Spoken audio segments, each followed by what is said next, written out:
G'day everyone, Prep Aussie here. I hope you're all well in whatever part of the world you're watching this video. Today is Saturday, the 16th of March 2019, and the time here is 10:10 Australian Eastern Standard Time. Well folks, plenty going on in the world. Let's get my kind sponsor out of the way. We'll do the sponsorship and then we'll move on to the rather gruesome stuff. Okay, this is my great sponsor, Totally Awesome. They do golden activated turmeric paste. If you have not tried it, try it. It works fantastically well for all arthritic and joint pain, and several other things as well. Look guys, I wouldn't be promoting this stuff if it didn't work. Excuse me. It's very, very good. I'm even giving it to my dog now. This is the contact details here. Excuse me, and the where you can find them on Sunday, Bundles Farmers Market. Their internet service is kicked off massively, so they're very easy to contact and they can ship all around the world. Okay, let's get back to me. Well, New Zealand. Who would have not seen that coming? And what I mean by that is this is how this is going to play out. One of the few countries left in the world where you can actually own firearms. New Zealand, believe it or not. You can actually go in and buy firearms like you're in America. Got to do security checks, etc., I'm guessing, but you can still legally own firearms. That's gone. Next week they'll pass a law, a draconian law, where everyone has to hand in their guns because of what happened. And let's just talk about that. Let's get the elephant out of the room. We'll mention the elephant in the room. So, isn't it interesting? Okay, I'll put it to you this way. What would have happened if 2 people got shot and killed in the mosque? Not 50. I wonder if the outrage would have been as great as the people that got shot in the Martin Street Mall by the Muslims, the Parramatta 15-year-old kid who shot the dad outside the police station, etc., etc., driving trucks down French roads and killing people, etc., etc. Now, I'm not trying to say that 2 wrongs don't make a right. But let's be honest, it was inevitable.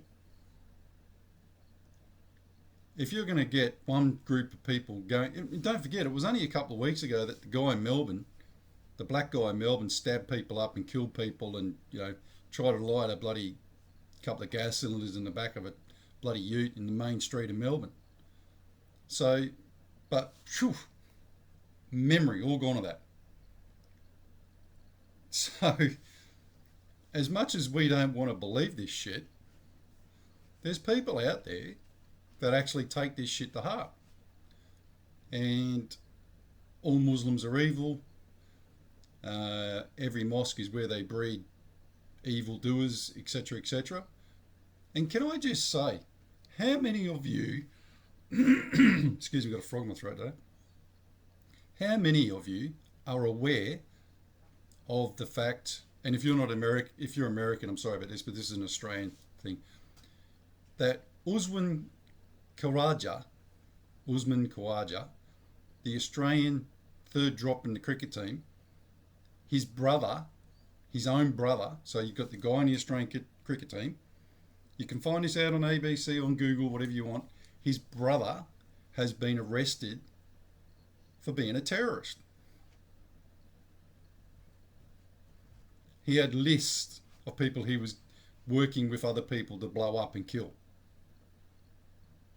That's okay, so that's the Usman Khawaja, the guy in the Australian cricket team, Pakistan guy, his brother, also an Australian, was arrested for terrorism acts because they were one step away from going to the parliament and blowing it up or something shit like that. How many of you know that? Because that got a massive cover-up put on it. It came out in the ABC for about 4 hours and then they shut the article down. See, the problem with the Muslim religion is that they will not, and I know this from the fact of living in Abu Dhabi, and I was told this to my face by a very, very high up person in not only Muslim faith, but in the Abu Dhabi community. They will not give up their own. It's as simple as like being in the mafia. They will not give up their own, and anybody who does is ostracised or killed. It's as simple as that. There's no two ways about it. So, as much as we want to think that people are going out to pray and stuff, yeah, well, somewhere along the line you're getting radicalised by hate preachers, and let's be honest, the Muslim religion is not, the people that I know would give you the shirt off their back, and very peace-loving, etc., etc. But a vast majority of them are not. In actual fact, they've actually gone the opposite direction now, where they think that Islam is going to take over the world and we're all going to submit to Islam, and that's, in actual fact, that's the actual dream of Islam. So, me personally, I would get to the point, it would have to take a lot more than just preachers, in a mosque, etc. But let's be honest, they are actually ruining the Australian way of life. There's no two ways about it. And it'll get to the point where things like this will happen here in New Zealand, in Australia, in New Zealand and here in Australia, more. And eventually you'll get to the stage where people won't employ them, won't work with them. People will actually say, I'd rather be on a dole than work with them. And then you actually get this situation where you have a 2-tier society or a 3-tier society, and they're at the bottom. And eventually they will either kick off or they will fire truck off. And for me, it doesn't worry me too much, to be honest, at the moment, obviously. But it would have to take a lot more for me to get pretty upset about things. Because, I know for a fact they're led by shitheads in governments, etc. So, you've got to be careful with this stuff. 49 people, 50 people, whatever, have lost their lives and lots of killed and damaged. This is the skeptic in me. You don't just pick up guns and go to a mosque and blow people away. This thing was highly planned. Highly planned. So, and interestingly, it happened in a gun-free country of New Zealand. Could have happened here in Australia very easily. They could have done it here in Australia very easily. But like I said, there's people that take offence about the things these people are doing. And, whether we like to believe that or not, it's the fact.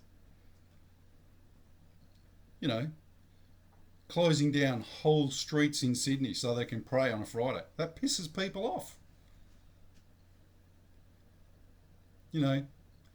Taking over pools so their women can swim and all this sort of crap. There's a lot of people in these communities in Sydney, not so much Melbourne, I don't know about Melbourne, who have a really bad track record with Muslims. Croatia, and all those sort of countries, Hungary, they just cannot stand. They cannot stand them. And they will openly tell you so. They won't work with them. They don't like them that much. It's just ridiculous. And we've gone, we're a happy country. Let's just put you all in that big melting pot and you will all come out as Australians and all love each other. Well, I will say to you, look at Usman Khawaja's brother. The guy is playing for the Australian cricket team and his brother's been arrested for terrorism. What does that tell you about the melting pot? So, the 49 people lost their lives. That's pretty sad. But the real issue is it's just the beginning. This is just the beginning. I hope you all realise that. This is the beginning for people who think the fight back has started. And now they're going to go around blowing, there's just going to be open street warfare. And it will get to that.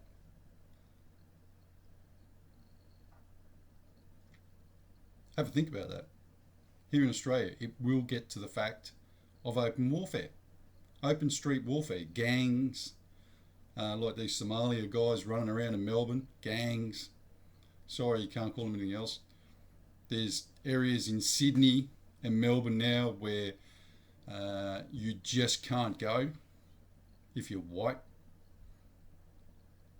And for anyone that's offended by that, well, these are just facts.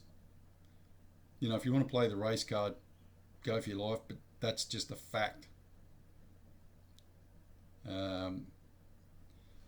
London, Paris, all these places now are just kicking off because people have been pushed to the limit by the governments who decided that all this was great. We'll all live in harmony. You'll all be ruled by one world governments. And it's all collapsing down around their ear holes. And, unfortunately, we're going to be the ones that cop it all. So, look, don't read into the rhetoric too much, I would say. Like I said, yeah, it's sad, 49 people died. Can we do anything about it? No. Not one thing. Probably pray, that's about it, which we will do.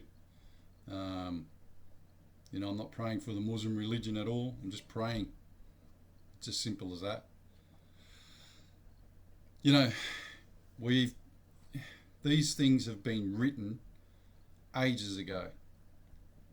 But like I said, now, because of these actions in New Zealand, the Kiwis will lose their guns. Next week there'll be a big draft thing, legislation, guns are evil. We have to get rid of all the guns like they did in Australia. Remember? Because that solved all their problems.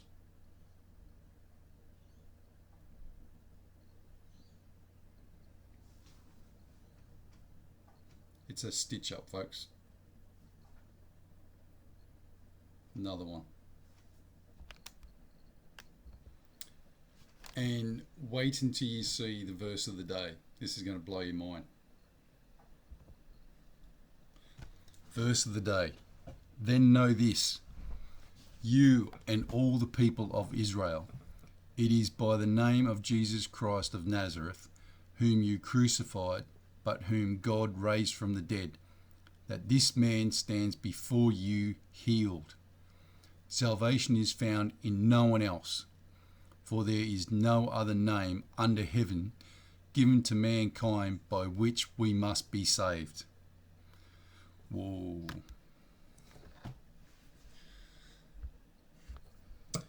And as always, folks, we'll finish with the Lord's Prayer. And let's just pray for a little bit of common sense, eh? Our Father, which art in heaven, hallowed be thy name. Thy kingdom come, thy will be done, in earth as it is in heaven. Give us this day our daily bread, and forgive us our debts as we forgive our debtors. And lead us not into temptation, but deliver us from evil. For thine is the kingdom, the power, and the glory forever and ever. Amen. All right, folks, I'll leave it there. Like I said, interesting times ahead, especially if you're a Kiwi. You what can you say about this shit now? It's just ridiculous, isn't it? Hatred and that knows no bounds.